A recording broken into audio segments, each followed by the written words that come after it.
Welcome, friends, to Whispers of the Divine, a space where we lean into the stillness and listen for the echoes that so often go unheard. I'm your host, Saiku. Tonight, we step into a conversation that journeys beyond the physical, into the unseen, the eternal, the divine. Joining me is someone whose path has been lit by both knowledge and mystery. Youssef El-Mansouri. Youssef, my brother, welcome. Thank you, Saiku. It's a blessing to be here and an honor to speak about the most sacred of subjects, the divine whispers that guide us when words fall short. Let's start here. When you speak of divine whispers, what do you mean? They're not sounds in the ordinary sense. They're moments when the heart receives a knowing, without a voice, a deep pull toward truth, beauty, and mercy. It might come in the silence before dawn or in the middle of a storm. But it's always an invitation to return, to the source. You speak as if these whispers are constant, but most people feel disconnected. Why do you think so many of us can't hear them? Because the noise of the world is deafening. We live in an age of constant distraction, screens, fears, ambitions. The whispers of the divine are subtle. They're like the soft brush of wind through the leaves. If your soul is restless, you miss them. To hear them, you have to quiet the storms inside. So it's about purification of the heart? Exactly. In our tradition, the heart isn't just an organ. It's a mirror. When it's clouded by ego, greed, or resentment, the light of the divine can't reflect. But when you polish it through prayer, service, remembrance, then every breath becomes a message from him. You once told me a story about the desert, how you heard something that changed your life. Could you share that? Years ago, I was traveling alone through the dunes in Morocco. The heat was relentless, the wind carrying grains of sand like tiny knives. I was exhausted, physically and spiritually. And then, in that silence, I felt it. Not a sound, but a presence. A deep certainty that I was seen, I was known, and I was loved. I didn't hear words, but my soul understood. I am with you, always. That moment reshaped me. That's powerful. It reminds me. The Quran says, "And we are closer to him than his jugular vein." The divine is nearer than we think. Yes, the tragedy is not that God is far. It's that we forget to turn toward him. For our listeners who feel distant right now, what is one way they can begin to hear these whispers again? Start small. Find one quiet moment in your day. Even just 2 minutes. Turn off your phone. Close your eyes.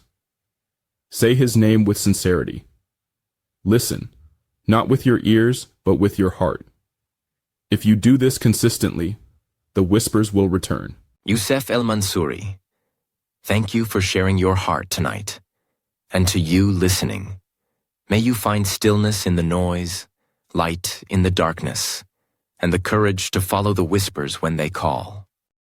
Youssef, before we wrap for the night, I want to ask you something more personal. Have you ever doubted? Of course. Doubt is part of the human condition. Even the most devoted hearts are tested. But here's what I've learned. Doubt isn't the enemy of faith. It's the forge. Faith that has never been tested is fragile. But faith that survives doubt becomes unshakable. So, you're saying that moments of spiritual silence aren't proof of abandonment? They're part of the process? Exactly. Sometimes the divine steps back, not to leave us, but to let us walk. Like a parent letting a child take their first steps alone. That distance is where trust is born. That's beautiful.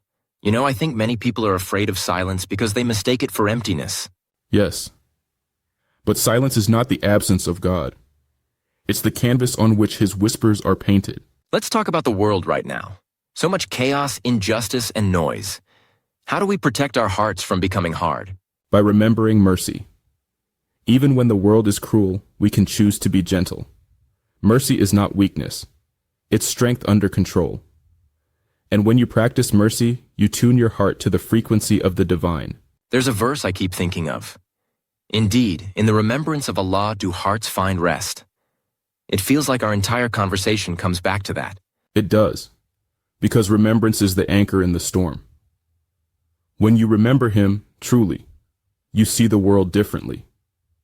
Every hardship becomes a lesson. Every joy becomes a gift. I think that's the whisper we all need tonight. Then let it carry.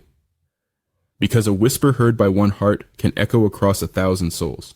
Youssef, you've spoken of whispers, of mercy, of silence. But there's something I've always wanted to ask you. Are there different kinds of the divine? Different ways he shows himself to us? Yes and no. The divine is one, without partner, without division. But like light through a prism, that one radiance can be seen in countless colors.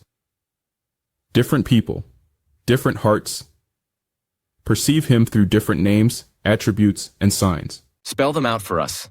The secrets. Then listen carefully. The first kind is the Merciful, Ar-Rahman. This is the embrace that holds the newborn, the forgiveness that erases the past.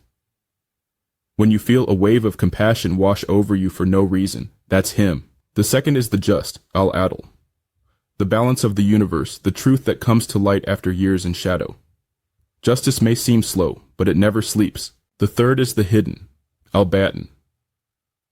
The presence that moves quietly, arranging events so that the right door opens at the right time. You may not see him in the moment, but look back and you'll know. The fourth is the Manifest, Az-Zahir. When the sky explodes in color at sunset, when a prayer is answered before it's spoken. That's the divine stepping into the open. So the kinds are not different gods. They're the faces of the one. Exactly. And the secret. The more you know his names, the more you recognize his voice. Every name is a doorway, every doorway a path back to him. How many doors are there? Infinite in essence. But in our tradition, we know of 99 by name. Yet beyond those, there are names he has kept hidden, known only to him. Those names are the deepest whispers. Maybe that's why some people feel him most in nature, others in prayer, others in acts of service. Yes, because each heart has its own key. The divine meets you in the language your soul understands. Then the real secret is to keep listening until you find that language. And once you find it, never stop speaking it.